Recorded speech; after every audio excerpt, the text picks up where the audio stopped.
In October, President Museveni assented to the mining bill to become a law that would guide operations of artisanal and small-scale miners in the country. A key issue was a ban on mercury use in the mining process. Scientists found out that mercury, which is used by miners to separate mineral crystals from soil, ends up in the environment and contaminates critical physical features like water bodies. A new law bans the use of mercury in mines, and if one is found guilty of the offense, they are liable to pay a fine of 125 million or serve 3 years in jail.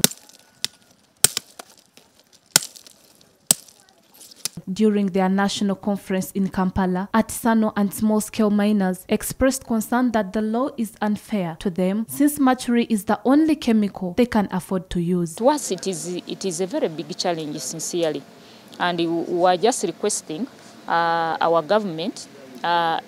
We are the people, and this is our government. Let's work on mechanisms on how best we can see how we begin by protecting ourselves. Then this is by putting up sluicing ponds, using the PPEs, these protective gears. Then if we can have masks at the time when we are burning the amalgam, because it affects, when you inhale, it affects your health. Researchers and the diplomats have always communicated about the dangers of mercury. But as a local person in the grassroots, as we stakeholders, we have always also emphasized and sensitized the communities on the dangers of mercury. But we have been faced and challenged with a number of questions.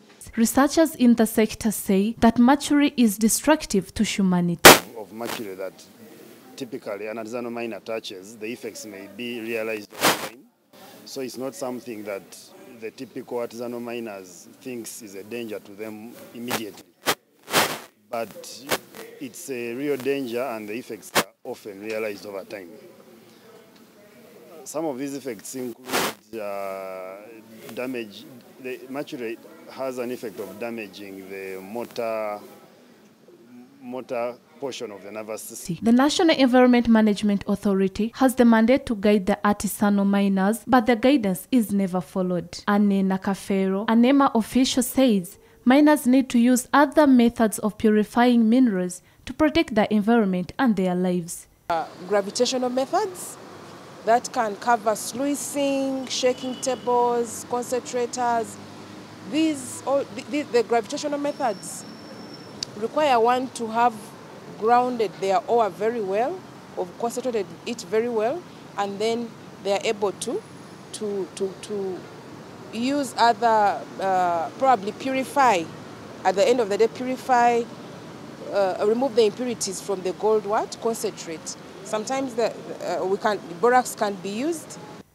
Artisanal and small-scale mining and quarrying is mostly carried out in areas rich in minerals like Mubende, Kasanda, Busia, Buhweju, and Karamoja. Mary Kemsomo, CTV, PM edition.